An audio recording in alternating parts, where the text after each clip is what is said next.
Here we go! It's time for TSS Fantasy. It is Commissioner Cooper. Hold on.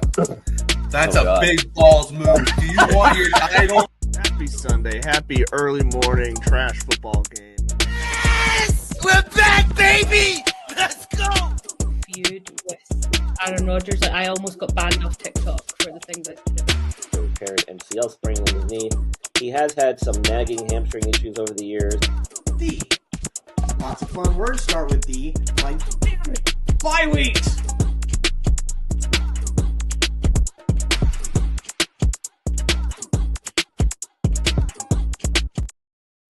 That's right, ladies and gentlemen. It is Commissioner Cooper, and it's time for TSS Fantasy. Is it just me? It's just me. Yeah! Because I'm on my phone, I can't see all the windows. I didn't know if Justin was here. I thought I saw him earlier. I don't know. All good, my friend. Justin actually will be back here shortly. I think it's him coming in now. I believe he had to restart his computer, so he'll be with us here shortly.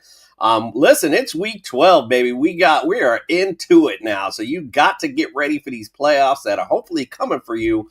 And at least if you're you're getting close to it, we're going to help you get that W to get you into that playoff window. Let's start with our introductions, of course. Andrew LeDuc, Mr. Sophistication himself. Welcome in, my friend. Please ignore the echo. Electronics suck. Happy Friday. All good. We got the mute button. We're good. We appreciate you joining us tonight, as always. And, of course, our man in the middle, Justin Jesus Herrera. Welcome into the studio, my friend. Or not, my screen is kind of messed up and my computer is always messed up. So, happy to be here with you fellas. And fuck Brandon Ayuk. I knew that guy was going to be a problem the moment he signed that contract. The most dissatisfied person ever was signing $120 million. Like, how are you going to sign $120 million? You don't even show up to fucking meetings, dude. Like, waste of space. Tighten up, indeed. I feel you. All right, well, we got a lot to unpack tonight, so let's get things started. Of course, let's pay the bills real quick. If you're watching us on YouTube, do us a solid. Give us a like. Throw your comments if you got any fantasy questions, of course, throw those in there. Be happy to answer them for you. And, of course, subscribe to the channel. Little things stopping you from doing it. Big things popping for us when you do. We always appreciate that. Also, if you are looking for some championship bling for your fantasy champion, look no further than Pro-Am Belts. And, of course, playing some daily fantasy. Use the Fast Draft app. And use the promo code TSS, we'll double that deposit up to $50. I got totally distracted because it looks like LeDuc is just staring into my soul right now. All right, let's get things started tonight. He must have got stuck. Here he is. He's coming on. All right, let's get things started tonight. We got injuries to discuss, so let's bring our injury expert into the building, Brian Scott from the Injury List podcast. Let's bring him in. It's time to get your latest NFL injury updates with Brian from the Injured List podcast. The doctor is in.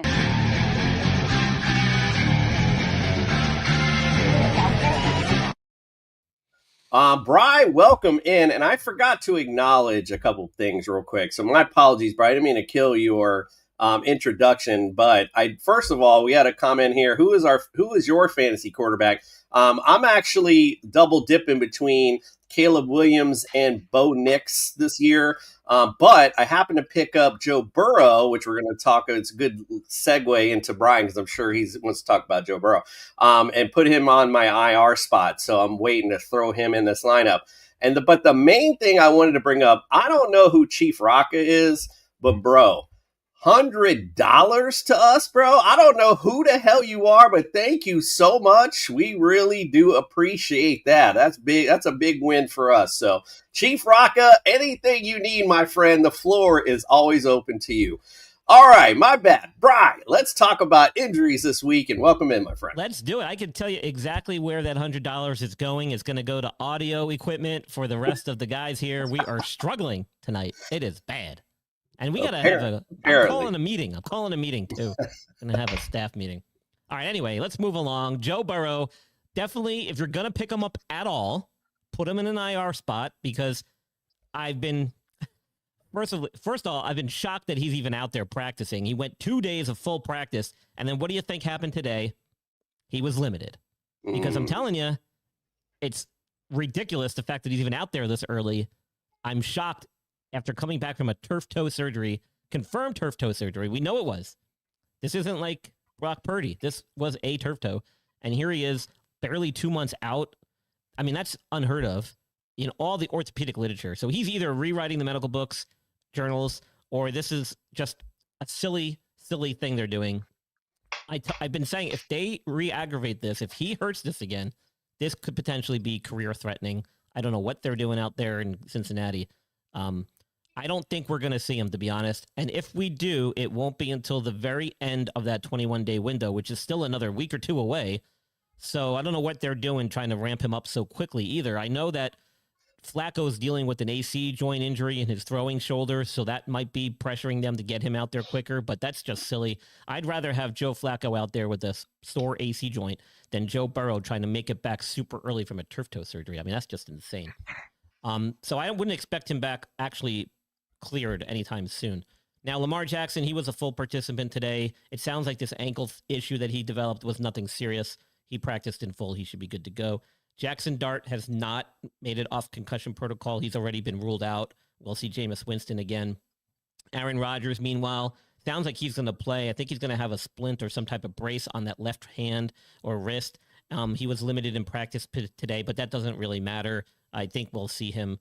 Depending on how that game plays out, he might get some limited time if they get blown out or if they blow the other team out. I don't know who they're playing, but it's possible that they may sit him just to protect that wrist a little further if they're, no chance of them winning that game with him out there. We all saw Michael Penix go down, ACL injury to the left knee. This is not the knee that he previously had 2 ACL injuries and surgeries on back in 2019 and 2022. He's also missed time in college because of a clavicle fracture and another shoulder injury. So he's been banged up a lot over his years. I actually featured him in my NFL draft special. He was a guy that was high risk, high reward coming out of college. His injury history was a big question mark. Despite that, the Falcons went with him. And in 5 of the last 8 seasons, he's been out because of injury. And that goes back to college. So he's only been in the league since 2024. That's not good. Not good at all. The odds are stacked way against him to make it through a full season in his NFL career, unfortunately. So maybe they should have watched my NFL draft special, Atlanta Falcons. Dylan Gabriel did not make it off of concussion protocol as of yet, even though he did return to practice on Friday. He was still limited, I believe, so I don't think we're going to see him either. We will see Shedeur Sanders. I think they pretty much confirmed that already earlier in the week. At the running back position, Josh Jacobs, I think, will be good to go. He was limited in practice throughout the week, but it was just a knee contusion. MRI showed no structural damage. He should be playing. I expect that he will be playing anyway. Same thing with Jalen Warren. He's bounced back from an ankle injury. He was a full participant, is no longer carrying an injury designation. Same thing for Ramondre Stevenson. Sounds like he was a full participant. I think he might still carry a questionable tag, however, into the weekend. So there's still a chance he might not play, but he's already missed multiple games, and he's already got a full participation in practice. I think we'll see him. It might be a game time thing, though, so pay attention there. Bashul Tutin, some recurring ankle soreness, but he was cleared. He's no longer on the injury report, so he should be good to go. Meanwhile, Bucky Irving, who we've not seen in a million years, but then we did see, and now we don't see. Apparently now, thank you, Andrew. Apparently now he's dealing with a personal issue. This is not even injury related anymore, and we don't know what's going on there, but he's out. And I don't know if we'll be seeing him. There's some rumblings that we might not even see him the rest of the season, but sounds like it might not even have anything to do with his injury anymore. Not sure what's going on there. Isaiah Pacheco bounced back to practice in a limited fashion the other day, had a big bulky knee brace on. I didn't think that was going to work for him. Lo and behold, he's been ruled out today. I think he needs more time. We'll have to see when that is. He's definitely out this week, though. Trey Benson, still not back yet. He's been entered into the 21-day practice window, had a limited session today. I don't think we're going to see him just yet, possibly next week, depending on what he can do in practice. Samaje Perine, also listed as doubtful and did not practice today, so we probably won't see him this week yet. Drake London has already been ruled out with his knee issue, PCL sprain. That could be a several-week absence. Marvin Harrison still has not practiced after his appendix surgery, and I had said originally it was probably going to be at least 2 weeks. Sticking to that, we could see him get back to practice hopefully on Monday and maybe work his way back, but we'll have to see. Brian Thomas Jr. dealing with a high ankle sprain, still out. Again, high ankle sprains take some time. Terry McLaurin still hasn't practiced. Not sure we're going to see him back the rest of the year either. That quad re-injury is not something that he's bounced back from very good. And I said looked like he was hurt when he stepped back out there, so not good there. Calvin Ridley, unfortunately for Calvin Ridley, he missed, I think, 3 weeks with a hamstring injury. First catch back, breaks his fibula, had season-ending surgery. Should not affect him going forward into next season. However, we've seen players with this injury have issues, a la Chris Godwin. So let's hope he doesn't have a similar situation there. Alec Iomanor, the Titans wide receiver, has a hamstring issue. He's out. He didn't practice. Keishawn Butte dealing with his own hamstring issue, actually returned to practice in full. He should be back in. Darius Slayton got off the injured list and practiced in full. He should be back. Big news out of Detroit, Sam Laporta goes on IR, likely out the rest of the season. It sounds like he actually had some type of minor surgical procedure. They didn't say exactly what. I thought maybe he was just going to get some injection therapy, and that's why they put him on IR, but it sounds like it might have been even more extensive a treatment than that, and possible some type of minor surgery. So slim chance we see him back this year. However, if Detroit can go far into the playoffs, that may change. So we'll see. David Njoku had some knee soreness. He returned to practice on Friday after missing a few sessions early in the week. I think he'll be good to go. And Isaiah Likely was a full participant with a calf strain. He should be good to go. No injury designation for him. And that's about all I got, unless you guys got some more questions. No, that's about it. Anyone else got anything for Brian? I do have a question. Yes. I do have a question, Brian. With a knee contusion, how likely would you think that Josh Jacobs is going to be near what Josh Jacobs would be as far as production? Honestly, I think they were probably just taking it easy with him during practice. I don't think it's anything serious. He had an MRI. MRI showed no structural damage. Depending on the size of that knee contusion, to be honest, if it was more significant, he wouldn't even be stepped on the practice field. So the fact that he was out there doing stuff tells me that it's probably not that bad. He doesn't need a lot of practice time to get ready. So I think we'll see Josh Jacobs that we normally see. Okay. And then my last one is I apologize. I was thinking about it. I didn't know if you had mentioned Travis Etienne and his shoulder injury. I did not mention him only because it seemed like this was an afterthought or an after thing of the game. Like it didn't affect him, I don't think, during the game, unless I'm mistaken there. So I haven't seen his name pop up much, so I haven't really looked into it. Somebody did mention it to me the other day, but with Tootin cleared, there is a chance that he's going to carry a questionable tag and maybe get some limited snap counts. So that is the only thing that I would say tread cautiously with Etienne, because if he is a little banged up and Tootin's healthy now, there might be some snap shares there. Yeah, it was Wednesday. They had him wearing the non-contact. I didn't follow up on what happened with Thursday or what happened today's practice, but I remember Wednesday they had him doing some limited stuff. So that's why I want to follow that one up. And that they've already started that bit of a timeshare, if you will, in that backfield. So like you said, if it's might get a little worse as far as the percentages go up. He was limited in practice earlier, but I don't think he's carrying a designation after today, as far as Etienne's concerned. So we might just see a snap share there. So I just want to comment real quick to our friend Snow Salt. That he saw me and Justin apparently doing acts on each other. Listen, I got a big one, bro, but it ain't stretching to Maryland, so I don't think that's happening. So thanks for that comment, though. We appreciate Thanks, it. Mike. Love you. You All right, you and your many accounts. I Get know. a life, asshole. We got burner accounts watching us. This is awesome. Oh yeah, gotta love it. Gotta love it. All right, well, go follow Bry everywhere on social media. It's the Injured List Podcast. All great updates for you, especially all over the weekend. If you got some injury questions, feel free to reach out to him. And if you blow up his DMs, then that's on you, and he won't blame me at all. All right. By the way, man, this Brandon Ayuk situation, who's going to want to touch this guy after all this? And he hasn't proven that he's even back from his injury yet. I mean, Jesus. Thank you. That's what I was saying, too. Like, how do you go after somebody who got the bag and literally decided, dude, I'm checking out? Like, coming off an ACL injury, too, nonetheless. Like, he hasn't proven. He hasn't stepped back on the field after that. How do we know what we got? You know, how do you know what you got in him? Like, we don't know. Terrible decision. If I remember correctly, he had like absolutely just about everything in his knee destroyed. Like, yeah, it was not a straightforward ACL. He had multiple things going on. Right. So that's even worse. Yeah. No. This guy has totally effed himself. I mean, literally, you got the bag. They were willing to work with you, and you just decided, nah, dude, I'm gonna go sit at home and make videos about how I dislike this team. Like, what are you doing?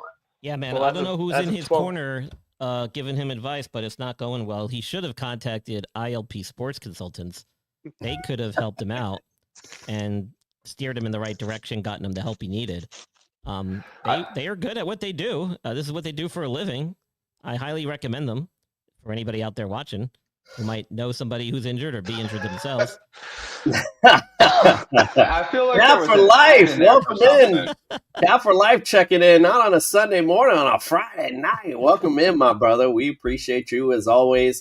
Brandon Ayuk probably should also talk to your friends from NeuroGuard Plus, and we'll bring that up now. We appreciate you, Brian. We'll see you, of course, on Sunday morning. See you then. Dr. Michael Hutchison has harnessed the latest in neuromuscular dentistry and impact technology to develop a mouthguard that does more than protect. It enhances. NeuroGuard Plus isn't just a mouthguard. By focusing on the jaw's physiological position, it provides an added layer of neuroprotection, significantly reducing the risk of sports-related neurological injuries. All athletes should be using a custom mouthguard designed to their bite position. NeuroGuard Plus was created as a means to maintain your physiological jaw position regardless of your bite. The appliance is designed to optimize your upper-lower jaw relationship to improve your strength, your balance, your oxygen intake, and drastically lower your chance of a concussion. Independent studies have shown that the NeuroGuard Plus will provide you with improvement to both upper and lower body strength. The same improvements were not present with a common mouthguard. Over 6,500 athletes have used the NeuroGuard Plus. Dr. Hutchison is happy to say that the amount of diagnosed concussions is 0.2%.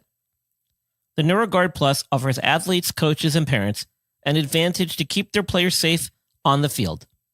If you or your child actively participates in athletics, they need to be protected from the dangers of repetitive head trauma. Get your NeuroGuard Plus mouthguard today. Click on the link and use code ILP Sports for 10% discount on your purchase. All righty. Well, we're going to start out our Friday night like we normally do and talk about the news. Breaking news. The boys from TSS Fantasy still don't know what the hell they are talking about.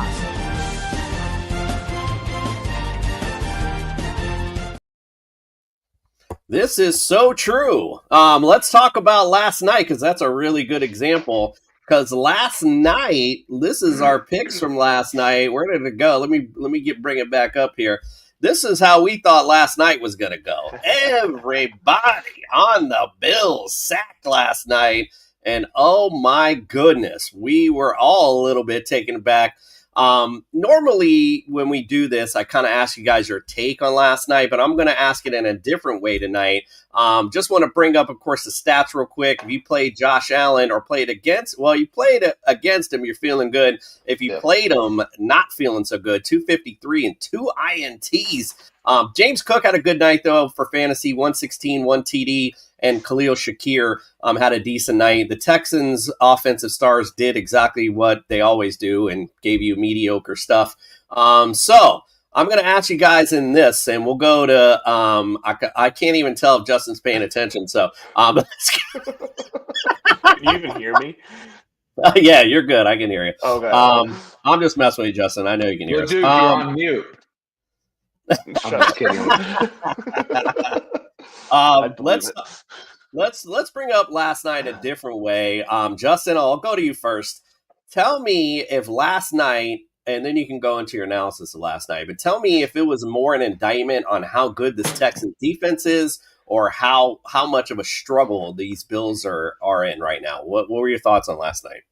Oh, last night was a total indictment on the general manager and the freaking coach. No, I'm like being for real here. Like you look at what they have for an offense. Like they were talking about it today, and I've been thinking about it for a minute. When's the perfect time to just say, this is not working, guys? I know we've had a great run. We've made AFC title games. We've won playoff games. But we're going to waste Josh if we have to keep on focusing on McDermott and Brandon Beane not doing anything in the offseason to help Josh. Like, come on. Like, your best receiver out there is Khalil Shakir. Khalil Shakir on some teams would be like their number 4. Like, I'm just saying. He's nothing spectacular. You know, you've had Amari Cooper in the building. You sit Keon Coleman. Yesterday, they went with Tyrell Shravers, the ghost of Josh Palmer, and Khalil Shakir. Like, this is a total indictment. Yeah. You want to talk about a real ghost coming back to life? Gabe Davis is around. After literally going on a tour of like all 31 teams kicking him out of like getting into their training camp this offseason. Listen, this team has fallen off so hard, and I think we all picked them because we're so used to them like being where they're at, and we were just like, oh, they just need these one games to start racking up. And you know what? It's just not there. It's not there with them. It's not there with the Chiefs. We got to start picking them. Well, Duke, what are your thoughts? Yeah, so I had a feeling it was going to be a close game, but in my eyes, it was going to be a defensive game. And with that, I had more trust in Josh Allen to make a play against the defense than I did Davis Mills. Shame on me. So yeah, Sean McDermott is, I think, done after this year. I think they need a change, or like you said, Justin, they're going to waste Allen. But I do think this was a shining example that the Texans defense, if we didn't already know, is legit. It is 100% a number 1 defense in the league. And it's a defense that needs to be feared come down the stretch here for a playoff run, or even, to upset someone in the first round of the playoffs just based off the defense alone. I do think that, honestly, I think the offense takes a step back with CJ Stroud. So I'm not saying Davis Mills is good, but that's just the state of that offense. Woody Marks is the best thing they have going for them. And he looked great last night in the few. I know he didn't pop for a big play or a touchdown, but he ran hard. He looked strong. So I like what I saw there. But this was definitely the Sean McDermott downfall and the rise of the Texans defense last night. And as a Patriots fan, I'd love to see the Bills lose. Well, listen, I think exactly what Justin's saying, is spot on. I think the window is starting to close on this Buffalo Bills team, which is crazy to think. But, again, when have you gotten this guy weapons and, things to surround him with? And, so it's a lot to go into it. But, it's still Josh Allen, so he's still going to, magic, and who knows what they might, they'll make the playoffs, and we'll see if they get hot at the right time. But Brady won with Joey Galloway, just saying. And their defense is just absolutely atrocious, especially against the run. So, at the end of the day, like Justin's saying, it's a big indictment on the general manager for the Bills. And like I said, their window is definitely starting to close, so they better do something quick. All right. Well, we got a whole week 12 to talk about, so let's break it on down. It's time to get your lineup set with TSS Fantasy's Friday Night Breakdown. Breakdown. Bring it on down. Breakdown. Bring it on down. Bring it on down. Alrighty, well, let's start out hot. We're gonna start. Well, teams on a bye this week, just so you know. Denver Broncos, the America's team, the Miami Dolphins, Los Angeles Chargers, and the Washington Commanders. So we got quite a few people on byes this week. So just make sure you adjust accordingly. But let's start out with a nice matchup. The Indianapolis Colts going to Kansas City to play the Chiefs. The Colts against fantasy QBs are 12th, 11th against running backs, 23rd against receivers, 29th against tight ends. Kansas City, 10th against QBs, and listen to this, they are 7th against running backs, receivers, and tight ends. So they're going with a theme, apparently, on this one. All right, Justin, we'll go to you first on the home front. Talk about those. Wait, did I give you home? I can't even remember now. I think you're home. Kansas City. So, yeah, my bad. Kansas City, talk about them. Guys you like and don't like. So, I mean, for this game, I really like Rashee Rice. And is it okay to say, even with Kansas City on the board, that's just about it? Like, I don't feel like we can trust Patrick Mahomes like we have in the past. I mean, our buddy Greg has Patrick Mahomes and Jackson Dart. And before the Jackson Dart news, I would have said start Jackson Dart. Mm-hmm. Because guess what? He has a better matchup as far as, like, favorable for, like, scoring. I mean, Detroit obviously going to put up numbers on the Giants. You're going to play garbage time. Patrick Mahomes does not look like Patrick Mahomes. I mean, early on, everybody's like, oh, MVP Mahomes. That's not there. It's really not there. I want to talk about a team that, karma is starting to fucking finally kick in on. It's the Chiefs. And, I think the only thing you can say outside of Rashee Rice for me would be the Chiefs defense. I mean, a lot of people say Travis Kelce. He still hasn't been himself either. Last week was a nice week, but other than that, there's been very few and far in between as far as, like, weeks of success for him. So if I had better options, I'd stay away from Travis Kelce as well. And there's quite a few better options, I'd say. Almost 12 better options at the tight end position than Travis Kelce at this point. I like it. LeDuc, what do you say about the Colts? I want to like them, I think, a lot more than I can in this game, just because this just feels – I get what Justin's saying, but it does just feel like the Chiefs are really going to lose a third home regular season game this year. I'm not sure it's going to happen in this spot, especially after losing 2 in a row in general right now. But you have to play Jonathan Taylor. I think Jonathan Taylor is going to be Jonathan Taylor and Tyler Warren. But honestly, when it comes to Daniel Jones, like, he would be a back end QB1 for me this week. And then you just kind of take your pick between Alec Pierce and Michael Pittman, because I don't think both of them are going to pop off. I think you take the chance with Pierce, but this is really just you can trust Taylor and Warren and hope for the best, because I think the Chiefs are going to try everything they can to pull out a win here. We'll see what it looks like, for what that means for the Colts, but yeah, Taylor and Warren mainly. I like it. Let's get to another epic matchup. The Seahawks at the Titans. Seahawks against fantasy QBs are 16th. They're 12th against running backs, 9th against receivers, 30th against tight ends. Titans, 20th against QBs, 25th against running backs, 26th against receivers, and 10th against tight ends. So, LeDuc, talk about those Seattle Seahawks and what you expect from them this week. Yeah, this is straightforward. It's pretty much what we've continued to see all year. Sam Darnold's gonna be right on the cusp of a QB1, QB2. JSN's gonna eat. And surprisingly, Kenneth Walker's the one who vultured a touchdown from Zach Charbonnet last week. As someone who traded Kenneth Walker earlier in the season, it still pained me a little bit to see Kenneth Walker finally get in the end zone last week when it popped up on my phone. But at the same time, I was so happy that I didn't have him anymore, so I didn't have to worry about it. But that's still just an absolute crapshoot there. You got to still play Charbonnet over Walker, I think, just for the touchdown aspect.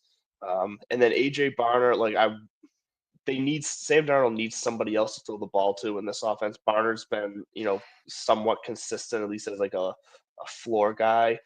It's a tougher matchup, but I'm kind of still all right with it. If you really need someone, AJ Barrett, I think, will be a fine streamer this week. But other than that, it's really just Darnold and JSN. I like it. Justin, anyone at all you like on the Titans? What was that?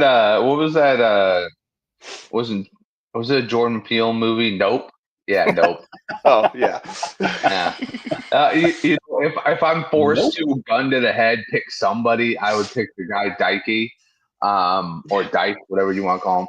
I think it's Deke. Deke. Little Dikey. Little Dikey. But I would take him in a PPR setting. But other than that, it's just nope. It's a whole lot of nope. Mm-hmm. I feel you on that. It's really fun looking at their depth chart on Fantasy Pros because they have the ECR for every player on their depth chart, and Cam Ward's the highest ECR at 27. Wow. It's brutal. Disgusting. All righty. Well, let's get off that because that just leaves a bad taste in your mouth. Let's talk about the Vikings at the Packers. Vikings against fantasy QBs are 13th. They're 10th against running backs, 4th against receivers, 26th against tight ends. As far as the Packers, 8th against QBs, 13th against running backs. They are 11th against receivers and 17th against tight ends. So, Justin, we'll go to you. Let's talk about those Green Bay Packers. Obviously, you're investing in Josh Jacobs. So, what do you think about their chances this week? Well, I mean, I have Josh Jacobs in the league, and yes, that was a very personal question. But you know what? I still don't know if I'm going to start him in that league. Because I have a feeling Emmanuel Wilson, I have a feeling this is going to be a week that they kind of really go half and half on the rotation. I think they're going to try and get Jacobs some run, but try and heal him up at the same time. But we'll see. We'll see. I still got some time to pick for that one. But anyways, I'm not safely going to say roll him out. I would say if you have to, flex him. Jordan Love, like what I saw. Christian Watson is healthy, so I think he's definitely a good choice out there. Nobody else, as far as receivers, gives me any hope. Romeo Dobbs is strictly a flex play in PPR leagues, and don't even talk to me about Dante Wicks. And the defense going against number 9. Yeah, that's literally what he calls himself, is 9. I'll take him. To fumble the ball at least once or twice and maybe an interception against that Packers defense. All right, I like you. Let's talk about those Minnesota Vikings, Mr. LeDuc. Talk about a roller coaster. I don't know what the hell JJ McCarthy's doing. He looks fine one week, and then he does what he did last week. What week did he look fine? Oh, did he? Well, I should. You're right. I should specify he got some decent garbage time points for fantasy purposes. But no, sorry, LeDuc. I just like it because people they talk about quarters with him. I'm just like, quarters? Yeah. I didn't know we played quarters. I know we played games. Like, what are you talking about? Well, to give you any idea where I am with JJ McCarthy this week, in a super flex league where I desperately need every single point I can get, I dropped him and picked up Trevor Lawrence to play this week instead, which I don't feel great about, but I feel good enough about. So yeah, JJ McCarthy I think is going to be on your bench unless you're desperate in a super flex and 2 QB league. With that being said, though, Justin Jefferson and Jordan Addison, I think you're looking at a wide receiver 1 and a flex play there. I'm fine with both of them. TJ Hawkinson out to pasture, and Aaron Jones I think is slowly going to regain this backfield. So I'm fine starting Aaron Jones as well in this game, but I'm definitely not thinking a ceiling game for him or feeling very confident about it. But I think you're probably going to be given some buys and injuries. You're probably going to have to start him as a running back too. All right, I like you. Nothing wrong with that. All right, let's get to the next matchup. The stinky, disgusting New York Jets visiting the Baltimore Ravens. We know that they're disgusting. Kaepernick got a question. Would you guys trade Wandell and Bucky for Tootin and Waddle? What do you guys think of that one? All day long. All day long. Yeah, I mean, all day long. From Bucky, and you don't know when you'll get anything from him. So yeah, that's the only concern is way this Bucky thing is because I have Sean Tucker and I put him in my lineup as I was desperately trying to find something else due to this Bucky situation, but I've been, of course, closely monitoring, and it's starting to look more like Bucky's not going to play He's again. already ruled out. And if he does, then, it's not going to see a full ton. Plus, this is a really bad matchup, nonetheless. The Rams are pretty nasty against the run. So, but yeah, you're going to get Waddle in that mix, baby. Let's go. Because you already know right now they're feeding Waddle right now. So, yeah, I'm in total agreement with Justin. I would smash that button and get that trade done. All right, let's talk about these dumb Jets. Against fantasy QBs are 22nd, 19th against running backs, 14th against receivers, 15th against tight ends. Baltimore starting to improve a little bit on the D. 19th against QBs, 22nd against running backs, still 25th against receivers. They're 9th against tight ends, but they don't need to worry about it because there's no receivers on the Jets, so you don't really need to be concerned about. Justin, talk about those. I forgot what you had again. The Ravens. New York Jets. Ravens. Ravens. Whatever. Talk about whatever you want. Because they're in Baltimore, right? Yeah. Yes. I don't think LeDuc wants to talk during the segment. I didn't want to talk against Tennessee segment. Jesus Christ! This one? I was just gonna say Nope the sequel, so that's fine. I fucking love it. I gotta see that one. You know what? Just play everybody at this point. If they're playing, play them. This seems like the type of game where Zay Flowers goes for 2 touchdowns. Like, everybody's been talking shit about him. This seems like that game where they just, that game that the Ravens just throw Rashad Bateman the ball twice and he scores both times. That's this game. Mm-hmm. That's this game. So just play everybody that you have as a Raven. Justice Hill, throw him in. Isaiah Likely, why not? It's Charlie Kohler probably going to catch one in a deep league. It's funny that you say that because literally, I was just telling you my conundrum with Tucker, and that's exactly what my thought was. I was like, I already have Derrick Henry. I might as well just throw Justice Hill in that damn second RB spot, and just because he's going to get a little something this week too. So I feel you on that. Play your Ravens, indeed. But what, LeDuc, any thoughts on those Jets? The only thought is that I think somehow the Jets offense is going to actually look slightly better with Tyrod Taylor, but that's all you can say. Doesn't mean it's going to be good or serviceable, but it'll look a little better. Nice. 177 yards and no picks? What? Exactly. Justin, I don't know if you were on earlier when this came up, but I just wanted to bring it up again. Chief Rocka, bro. Thank you. $100. Yeah. I just got to throw that out one more time because that was such a cool... I don't know who the hell you are, bro, but like I said, you get freebies of whatever the hell we get off you. Oh, goodness me. All right, well, so you already said nope, so let's just move on to the next one. Yeah, there's nobody on the Jets I like at all. So yeah, that's one of those games where you hammer it down and you move on real fucking quick. Let's go. That's right, absolutely.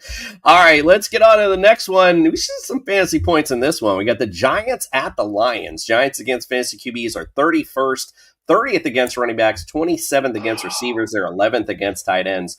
The Detroit Lions, 21 against QBs. They are number 1. I got here for against running backs, 21st against receivers, 13th against tight ends. So, LeDuc, what about those New York Giants? This is interesting because people were really leaning on Singletary a couple weeks ago. Now Tracy comes in. Now Singletary still got the 2 touchdowns last week, but Tracy still got the majority of the carries. He got the yards. So that's, once again, another situation where this backfield it's a massive fight. And in this matchup, this is actually a tough running back matchup. So I'm staying away from both of those guys, honestly, unless you're absolutely forced to.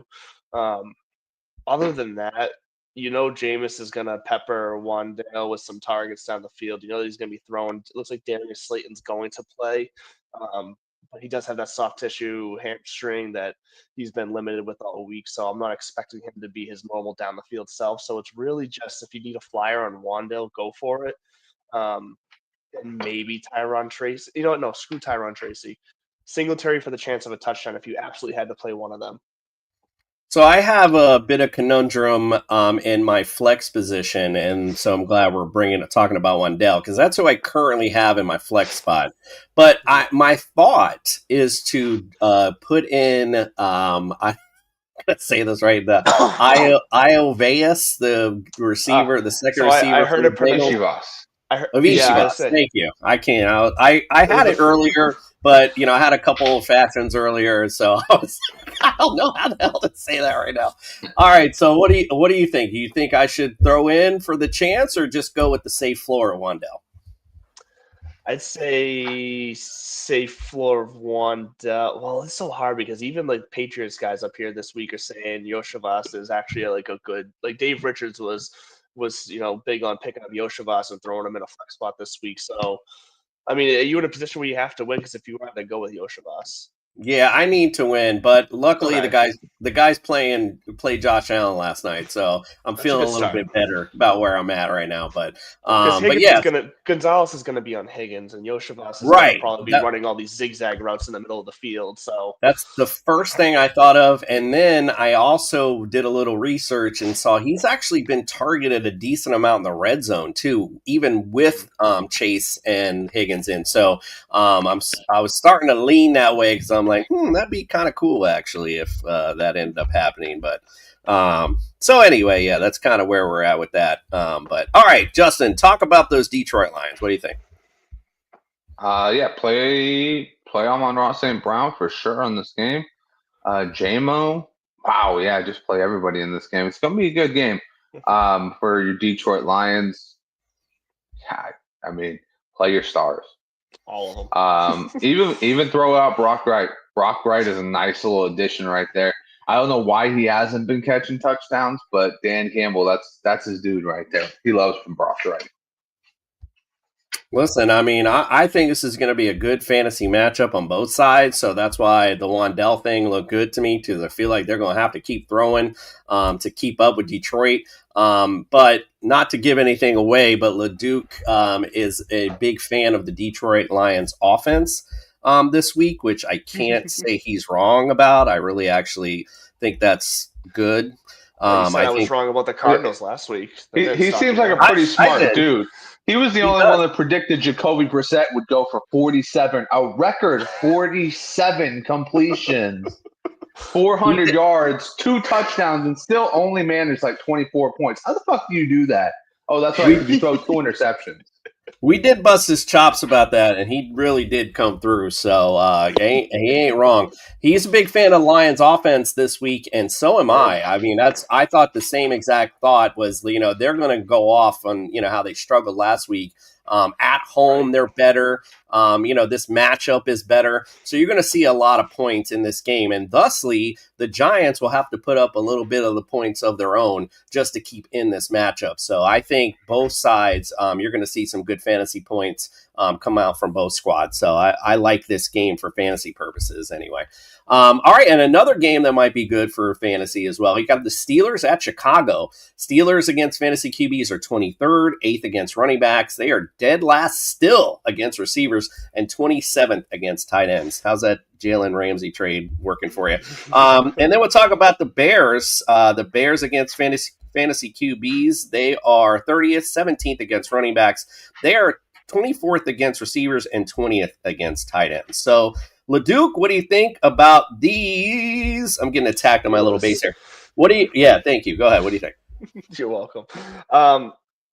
This is interesting just because it seems like Aaron Rodgers is not going to play. They haven't officially ruled him out yet, but it seems like Mason Rudolph is going to be the quarterback this week, which downgrades everybody, obviously, in an offense that was already kind of subpar. I will say with Mason Rudolph or Rodgers, either one, I think the person that I love most in this offense this week to get some points is actually going to be Darnell Washington at the tight end position. It seems like he's ascending while Jonnu Smith is descending. And I'm checking in with Pat Fryermuth has pretty much disappeared off the face of the earth. So I like what I've seen out of Darnell Washington whenever I've turned on the game. So if you got to start someone here, you probably DK Metcalf's probably just a flex play this week. Darnell Washington could be a flyer tight end for you. Justin, you've been being on the Bears. Like you called out this Bear squad in the summertime, and I wasn't seeing it, but they are still doing their thing. So tell me about those Chicago Bears this weekend. Who you like and don't like? It's a tough matchup for the Bears. Something tells me the experienced defense is going to give Caleb a lot of fits. I don't think I trust Caleb fully as my quarterback this week, but I do put a lot of stock in the fact that Roma Dunze has been his number one wide receiver.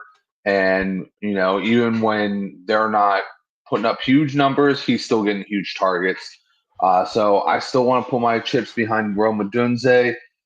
This could be a Colson Loveland game. He has been slowly taking a lot away from Cole Kmet ever since his breakout game. And then the Bears defense, most importantly, has been really pulling through these past couple weeks, couple big interceptions. As far as I know right now, it's probably going to be Mason Rudolph. Aaron Rodgers might play. I know they're trying to get a cast fitted for him. This is really kind of a coin flip up in the air thing. I think even with Rodgers out there, and I know he is a full-time investor, owner, and daddy to the Bears, but I think that this could be a very bad matchup for whoever is the quarterback of the Steelers. Okay, I'm with it. I like that. All right. Well, we got a game that speaks to one of our guys here. We got the New England Patriots going to Cincinnati to play the Bengals. New England against fantasy QBs are 17th. Number 2 against running backs are 18th against receivers and 24th against tight ends. On the Bengals side, they are 30th against QBs, dead last against running backs, 12th against receivers, and they are dead last against tight ends. And I feel like that's every year the Bengals are dead last against tight ends. LeDuc, though, let's give it to your boys this week. Talk about your Patriots. Talk about the guys you like and don't like. Gay for May, baby. Gay for May. That's the shirts that they're printing up here, and it's fantastic. I'm not even lying. People are printing those shirts, and it's awesome. But Drake May has a chance to be the number 1 fantasy quarterback this week with the way the Bengals defense is. Obviously, so here's the thing with even though it's a great matchup for the running backs, Stevenson is back this week. So this is now an unknown of how we're going to balance Henderson and Stevenson now that Henderson has really popped off. I obviously still like the big playability more of Henderson here, but I'm a little worried that Stevenson, if they're down in that red zone area, might steal some goal line carry. So that'll be kind of a touch and go situation there. But other than that, Keisha Booty being back is huge for this offense. Deep threats right back there. I think they're still going to work both Matt Collins and Diggs in the middle of the field. And then obviously, like you said, Hunter Henry. He's been somewhat quiet in recent weeks. This is the week that I think he pops, and he's very viable as a tight end one this week. Giving me Craven vibes this week. The Hunter will be out for sure against the Bengals. All right, what do you think, Justin? All right, if it's Joe Flacco, which sounds like it's going to be, is it going to be one of those cool Joe Flacco keeps them in this ball game this week, especially at home? What do you think? I mean, if it's Joe Flacco, then we're all cooked. Yeah, so if it is Joe Flacco, I'm not playing Joe Flacco because it's going to be a really tough game for Joe Flacco, an immobile quarterback with not his number 1 wide receiver out there. Higgins is going to get locked up by Gonzalez. I thought Chase was going to have a hard time against Gonzalez. Higgins is really going to have a hard time against Gonzalez. Yoshi Bosch might be the best option. And then Chase Brown, he's not going to be a great option as far as from the running back perspective. But if you have him in a PPR league, he seems to be getting that range of like 5 to 8 targets a game with Flacco. So that seems to be a very good option there. We just got a question in that's kind of relevant to this game, but also relevant to my fantasy lineup. Chase Brown or Travion Henderson. PPR, bro, I think I'd go with Chase Brown just because, Henderson, they haven't been throwing the ball to the running back too much in New England, mostly because they've been just dominating off of their game script. And then, like I said, with Brown's been getting like 5 to 8 targets easily the past like 3 games with Flacco. So he's been killing it. I mean, Andrew, I got to ask you because you seem to be really in tune, kind of like in tune with I am with the 49ers, and obviously Coop is with his little baby team over there. How's it going out there as far as the beat? How are they liking the Henderson breakout? Do they think it's going to really impact Stevenson, or do you think that Stevenson's going to have more of an impact on Henderson? I think the fear here is everyone seems like to be assuming that Stevenson's going to have an impact on Henderson. Unfortunately, some of the I guess the sayings I've been hearing around is that, you know, Stevenson helps us when he's on the field. Henderson helps us when he's on the field. And I even heard that someone threw in that Terrell Jennings helps us when he's on the field. So we're all going to help each other, which is not what you want to hear from a fantasy perspective. So it's a lot of kumbaya, which just leaves us guessing. That really doesn't seem to be a direction from the big writers up here that anybody knows for sure what's going to happen. So I fear, like I said, Stevenson is going to take the touchdown upside away from Henderson, unfortunately. Obviously, why doesn't Vrabel like talent? Breaks a 70-yarder. Why doesn't Vrabel like talent? Like, come on. Like Henderson, and you know what? I'll throw this out there. He has really picked up on his pass protection. Like these past couple of games, he's been a stud in pass protection. Keep him out on the field. Guess what he doesn't do? Fumble the ball 8 times a season. That's what he doesn't do. Hey, you're preaching to the choir. I want Henderson out there. I'm done with Stevenson. I just want Vrabel to be listening to this podcast and be like a little slap to the face for him. He probably don't give a shit what we have to say. No, fucking shit. But to answer your question, I like Travion. Like here, I think matchup wise, he's just like the Patriots are really good against running backs, and the Bengals are not. So I'd be all over Travion in that particular one. And by the way, we do have another question in here. I don't know if this was brought up because I apologize. I wasn't looking at the comment section, but I have no idea who the fuck Gabe Owners is. Yeah. Just put it together. Put it together. Oh, okay. It's like Mike Litteris. You said it. Put it together. You didn't even hear it, which is hilarious. Yeah, he didn't. He took it seriously. I love it. Well, like I said, I'm a little buzzed, so that's my bad. I was like, all right, we're going to take a quick break from the breakdown and hear from our girl Meg. He had one too many maraschino cherries in his listen, I love those cherries, bro, especially when you go to the nice bar and they have the really like dark, expensive cherries. Oh my God, there's nothing better filled with liquor. Anyway, Ballers Meg, who comes on with us on Sunday mornings, she, of course, on Friday nights, she's a bouncer at a club, and she bounced some of her fantasy prospects out for you this week. So let's check out this week's MEG Zone. Yeah, baby, I'm in some MEG Zone today. Security. Hi guys, welcome back to the MEG Zone, my exclusive club where only the best NFL fantasy players make it in. Everyone else gets stopped at the door. My first stoppage this week is Dak Prescott. Security. The Cowboys face the Eagles this week, and that division rivalry is spicy.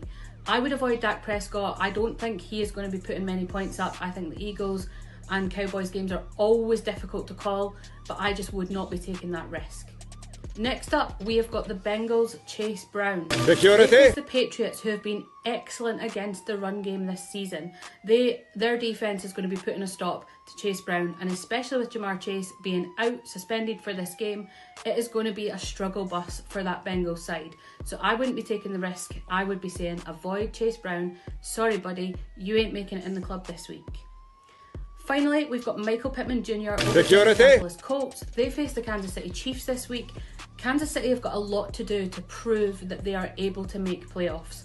We know that their season has not been what anyone expected, and I think that this week they are going to really show up and show out and make sure that that Colts side don't put the points on the board. So those are my 3 that I'm avoiding this week. A special mention goes out to Kyle Pitts from Atlanta this week. If we play Easton Stick, then I would be putting him in VIP because their connection is excellent. I will see you soon, guys, for more MEG Zone. You can follow me in the meantime at Ballers_Meg across all social media platforms, and tune in on Sunday for TSS Fantasy, where we talk through all of the fantasy football news, hints, tips, tricks and advice ahead of the Sunday games. Have a happy Thanksgiving, guys, and see you next week. Security. You're in the Meg zone now. Let's go. All right. Let's thank you, Meg. We appreciate you as always. And unfortunately, we got to follow that up with the game that no one gives a shit about. The Cleveland Browns visit the Las Vegas Raiders against fantasy QBs. Cleveland is third. They're fifth against running backs, eighth against receivers, 12th against tight ends. The Raiders, 18th against QBs, 14th against running backs, 31st against receivers, and 4th against tight ends. All right, so Justin, let's go to you, and I think you're home, so hit the Raiders. What do you think? Oh, awesome. Yeah, so this is the this is the make or break game right here for your team. For any team out there, man, if you don't have your Raiders, I don't know what you're doing with your lineups. But I think the only thing you can do is put Brock Bowers, and I don't think you can trust Ashton Genty at this point. They don't seem to give a shit about his production. They don't seem to give a shit about his development. I don't know why Chip Kelly still has a job. Pete should have fired him like 3 weeks ago. And to be honest with you, if Aiden O'Connell doesn't step on the field, I'm pretty sure that the Raiders are going to lose a lot of season ticket holders this year because they need to see something other than Geno Smith this year because that dude is just terrible. I blame it on me, blame it on you. I will blame it on you, bro. The whole entire organization will blame it on you, bro, because you've been just trash. So, like I said, just Brock Bowers. And hope that Aiden O'Connell's out there because last year, Aiden O'Connell and Brock Bowers were on point. So I have a quick question. I know we're going to go to LeDuc for the Browns, so this is more of a Browns thing, but it's part of my lineup. So I lucked out and just so happened to have the Seahawks D going against Tennessee, or I could play the Cleveland Browns against this Raiders. So I just want to hear you both. Which D would you throw in there? You want to go, LeDuc? I would put the Browns D in there. They just have more to work with in what is going to be an ugly game. Justin, you agree? I don't hate either one, but if you look at LeDuc's shirt, you'll know my answer. The Scott Fish Bowl? No, look at the colors. It's the Seattle. Oh, gotcha. Yeah. Oh. So, yeah, that's, the funny thing is that there's been a couple times where I felt like I played different defenses because I felt the Seahawks matchup wasn't that great. And then they end up scoring like a ton of fucking points. So I'm just like, God damn, like I don't want to do it again and get burned. Because I'm thinking like at least the Raiders have some weapons, even though they're not, playing that great. They at least have something where the Titans have literally nothing. And this Seahawks defense is all that. So, I'm just in that tough spot where I'm just trying to figure out what the hell I'm going to do. Also, to be fair to the Brown side of it, the Raiders have no left tackle, and it's been killing them all season long. And Myles Garrett has 2 games with 4 sacks or more. So, he could easily destroy the Raiders' offense, the Raiders' very fragile offense, just himself. Oh, God. See, now I'm leaning the other way. All right, LeDuc, what do you think about those Browns offensively anyway? It's crazy. Over under 4 yards per points? attempt for Shedeur Sanders feels about right. You can't play anybody. You just can't. Like, you're not playing Shedeur because he's an unknown, and Judkins at this point is a flex just based off of volume. But, I mean, the way this game's going to go, like, you can't trust him outside of that. And nobody else. I mean, Jerry Jeudy, give me a break. Harold Fannin this is the one thing the Raiders are good at defending against is the tight ends. And you got Shedeur Sanders throwing to him. So, no thank you. So, shout out real quick to the Scott Fish Bowl since you got the shirt on. TSS Fantasy has made the playoffs. So, shout out to us. We do know what we're talking about sometimes. So, great group effort from TSS. We are in it to win it. Let's see what happens now anyway. All right, let's go to the next one. The Jacksonville Jaguars go to the Arizona Cardinals.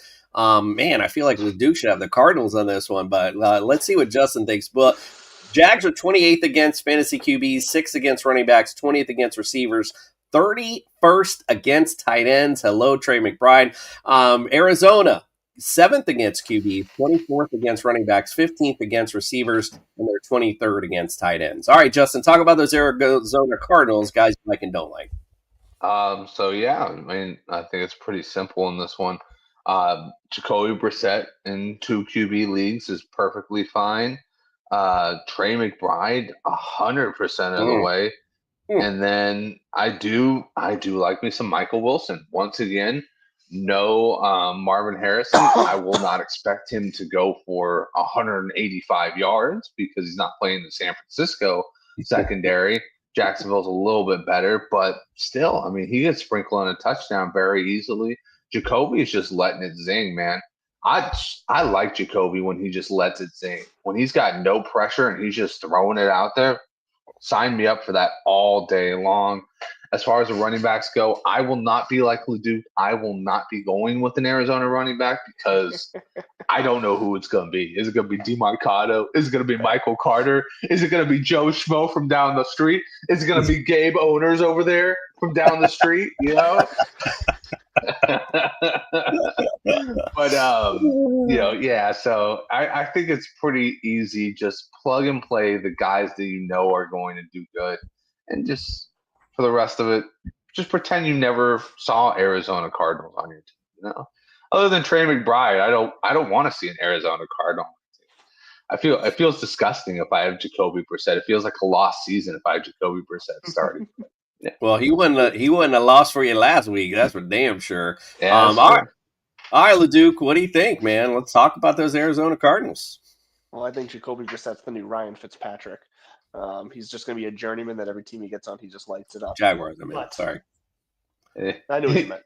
Yeah, sorry. I was riffing. Is he going to have a bus with was it Whitworth? Him and Whitworth going to do a tour? I'd watch it, honestly.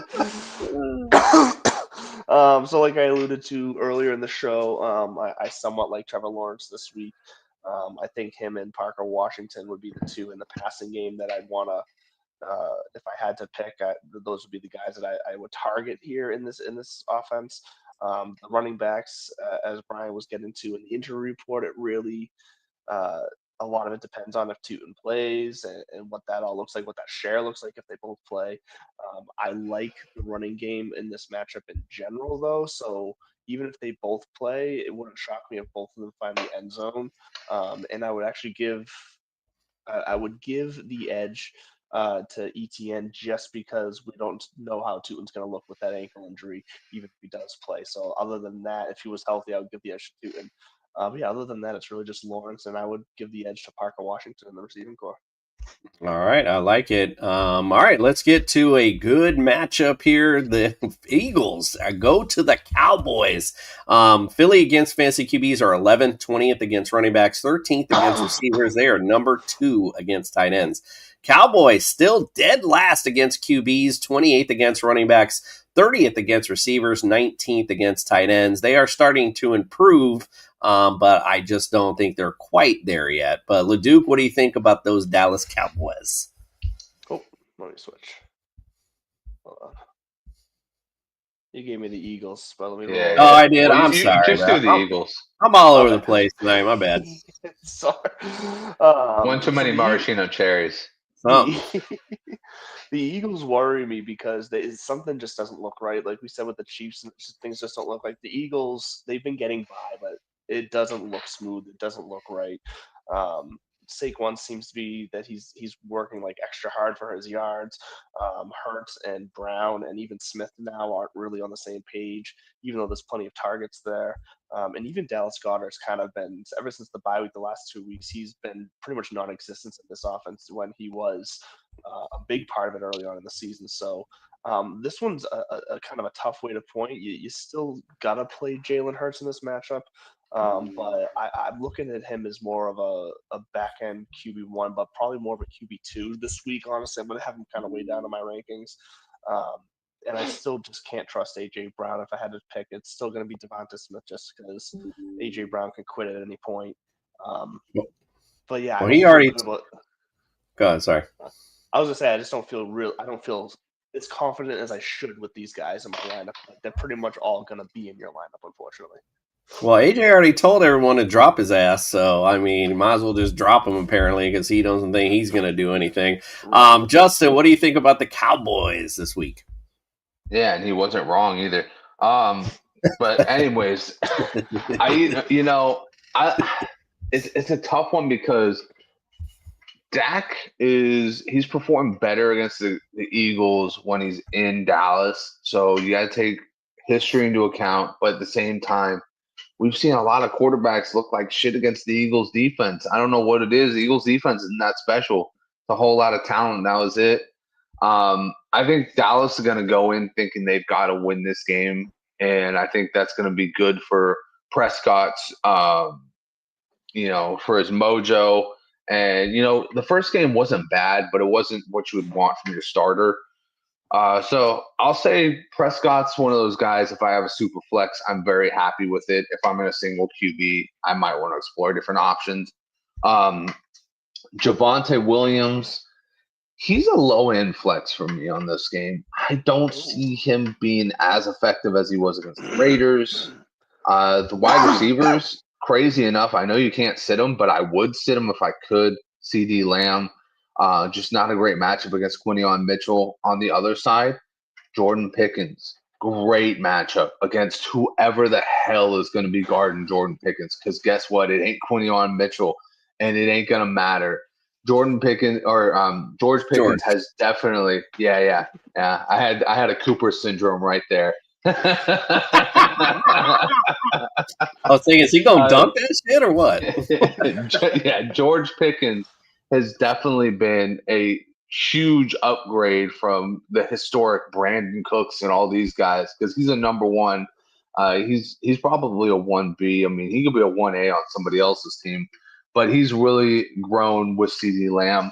Last week, look, Jameson Williams, who was going to guard him? Nobody guarded him. He literally scored on a crosser that he had to get like 20 extra yards on. So it's like, yeah, that just has a George Pickens game written all over it. And then Ferguson is, if you got better options, take it. So this is again a rematch of the NFL opener, which I was actually there to watch, and it's really surprised me because the Cowboys that game really shut down both AJ Brown, Devonta Smith. In that particular, there's a lot of Goddard in that matchup. So, just like when those teams that they replay, it's not going to be the same blueprint. So I personally think you might see a little bit of a shootout in this. I think Jalen Hurts comes to play in this particular matchup, and I think we'll see a fun matchup, which should help the Eagles because the last few games, damn, about to put me to sleep. But guess what? They're still winning football games. It's so funny because I keep hearing all this stuff about them, and it's like, bro, they're still dominating. Like they still win almost every game. So I don't know what all the complaining is about, but it's not flashy. We'll put it that way. But a W is a W. All right, let's get on to a game that no one would care about unless it was actually unless you have fantasy people in this matchup. It's the Falcons at the Saints. Falcons against QBs are 14th, 29th against running backs, 17th against receivers, 3rd against tight ends. The Saints are 15th against QBs, 16th against running backs, 16th against receivers, and 16th against tight ends. Another theme going on here. So, Justin, what do you think about those New Orleans Saints? Did it right that time. Nope. The trilogy. No, but I'll be okay about this one. Let's I'll say this: it's a very tempting matchup to put Alvin Kamara in if you have him because the Falcons have been so piss poor against the run game. It's just insane at this point how bad they've been. And then I think the only person I'll start with any type of like confidence would be Olave. But other than that, I don't want any part of Tyler Shuck, Jawan Johnson, pass. Maybe the defense, because if Meg is correct and it's Easton Stick, then it's really going to be ugly. It might be the worst game of the year ugly. So yeah, the safety is not bad, which I never thought I'd say this year. I never thought I'd say that. Leduc, Falcons, is it nope part 4? It is, but you do have Bijan, so I guess it can't be. Poor Bijan. So you know what we'll do? We'll pull a jackass here. It's nope and a half. Yeah, I think the way Tyler Allgeier's been diving in the end zone too, I think he would not be a bad flex play either in this matchup. And I'm with Meg. I think Pitts is going to have a decent day in this matchup, no matter who the hell the QB is, quite frankly, because who the hell's they going to throw to? Darnell Mooney might be one of those guys you could maybe flex, although he hasn't done shit all year. But without Drake London, the ball's got to go somewhere at the end of the day. So what the hell ground. You're really optimistic about a team that doesn't seem like they could throw 5 yards downfield. I'm trying to play the good cop here. There you go. All right, let's go to probably the matchup of the day: the Bucks at the Rams. Bucks against fantasy QBs, 25th, 27th against running backs, 22nd against receivers, 8th against tight ends. Those Rams, 6th against QBs, 3rd against running backs, 18th against receivers, 22nd against tight ends. Leduc, what do you think about the Rams? Did I do it wrong again? Yeah, the Bucks. My bad. Oh, yeah. Buck. My fault. I did it again. Scrolling fast. My fault. It's good. This is going to be tough for Baker. This Rams defense is no joke on the pass rush.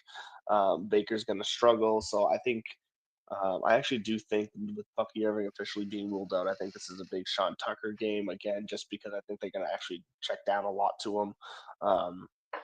I like Kate Otten in this game too. I think Emeka Egbuka gets kind of shut down. So I think it's going to be a lot of secondary players that, at least when you're looking at what you expect out of this offense, that are going to pop off this week if they do anything. And that, like I said, that's going to be a Sean Tucker's, your Kate Ottens maybe. Chris Godwin had a chance of playing, but he's also been ruled out now. So we're going to see the kind of same lineup of Egbuka and Tez Johnson, but I'm not really sure they're going to be able to get much going against that secondary. I like it. All right, I'm sorry to do this to you, but talk about them Rams. Oh, it's okay. At least there's a lot to talk about with this team. I mean, I don't think there's a bad option. And, I think last week the Tampa Bay defense looked so bad at times that you kind of go, yeah, Nakua could go for like 2 touchdowns. Devontae can go for 2 touchdowns, and Kyrie can go for 2 touchdowns in the same freaking game, and that's very possible. This defense is going to be all up in Baker's grill all day long. Do not be surprised if we see an interception or a forced fumble. It's just it's starting to become. I'm starting to feel bad for Tampa, and my team's been injured a lot, but they just are not catching any breaks. They're trying to get guys back, and guys are just like, oh yeah, no, actually, there's a personal issue popping up, or, Chris Godwin just isn't quite right after, what you couldn't just have sat a little while longer. You had to come back and aggravate it. So, I feel bad for Baker. I think he could have been MVP, but he's going to he's at this point, he's fighting to just win the NFC South.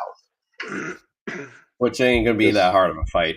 Carolina's really good right now.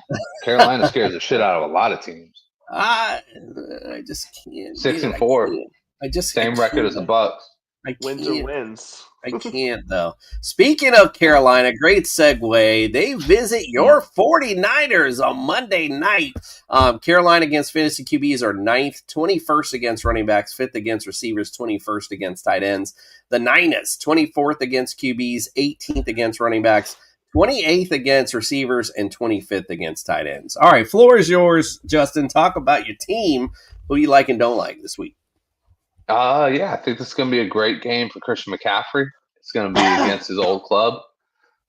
He's been phenomenal all year long against all competition. Mm-hmm.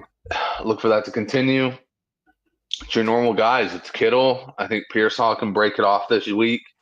Would not be surprised if the 49ers get up big, if Brian Robinson even sneaks a touchdown in. So for your deeper leagues, if you need an option, B-Rob has been getting a lot of touches, and they really like him as their guy toting the rock toward the goal line. And if they actually start to get into that, like I said, if they get into that point where they're winning by a lot, they're going to hopefully, you go fingers crossed, hopefully take Christian McCaffrey off the field. Because, Kyle, we need him for a playoff run, dog. We ain't making it that deep in the playoffs, but we still need him for that playoff run. So, and you know what? The only other thing I'll say is the defense, it seems like a good bet against Carolina. I wouldn't do it because there's just no pass rush. There's nothing there. So stay away from that San Francisco defense.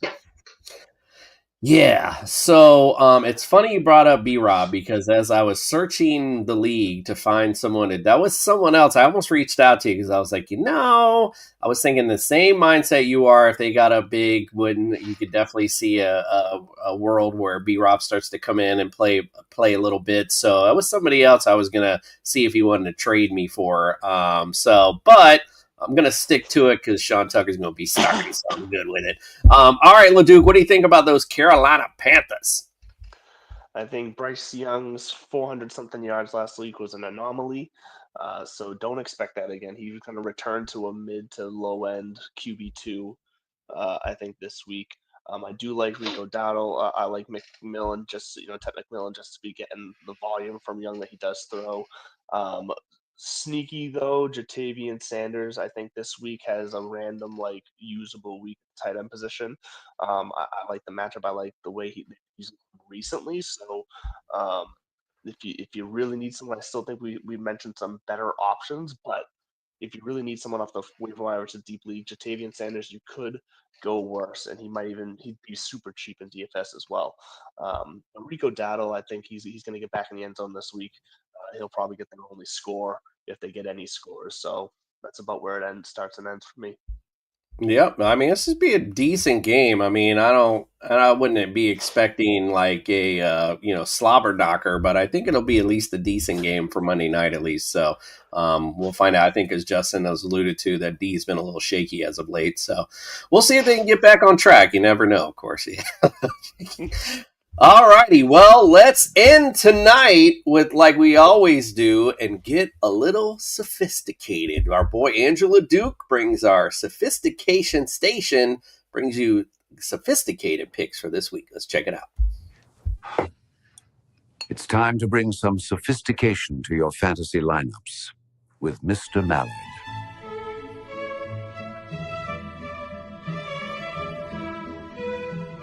Welcome into Sophistication Station. Andrew LeDuc here, a.k.a. Mr. Mallard, host of the Divots and Pivots show. And this week we're going to get into our 3 classy starts for you to help you get that playoff push underway or finalized. So let's start off with Jahmyr Gibbs. Jahmyr Gibbs has looked electric recently, really all year, but recently especially. He's had that big playability that we love to see out of him. He's got a good matchup against the Giants this week, who he should be able to eat against, and that Lions offense is going to be looking for some redemption after last week. So I think the Lions and Jahmyr Gibbs cook this week, so get Jahmyr Gibbs in there. And then let's go to Michael Wilson, one of the hottest wide receivers right now playing. He's got another good matchup as well. I like Michael Wilson and the connection he has with Jacoby Brissett, so Michael Wilson should be in your lineup as well. And then let's talk about another trusted and reliable guy who's been quiet for really 2 years now, but the Chiefs are going to be looking to get back on track. They're going up against Indy, a tough opponent, but the one weak spot they have in their defense is against the tight end. So Travis Kelce, yes, get Travis Kelce in your lineup this week. I think Mahomes is going to be looking to his trusted weapon from the past. He's going to try to get him going here because they need a win. And they have a window open now that the Bills lost. The Chiefs could have a chance to slide a little bit into better playoff position if they want to make a run here. So get Jahmyr Gibbs, Michael Wilson, Travis Kelce in your lineup. And as always, friends, stay classy. Stay thirsty, my friends. Now go win your fantasy matchup with class. Go win it with some class indeed. And then, of course, wake up with us on Sunday morning, 8 a.m. We got it all for you. We got betting lines. We got our best DFS lineups. We'll go over the weather even. And, of course, Fantasy Jesus will bless that fantasy lineup for you. So check us out on Sunday morning. As always, we appreciate you. Thank you guys for joining us tonight. And a big shout out again to our boy, the Big Chief, sending us some cash. We always appreciate that. We'll see y'all on Sunday morning. Good luck. Well, not good luck because you'll see us on Sunday and we'll wish you good luck then. All right, guys, we appreciate you. We'll see you on Sunday morning and we are out.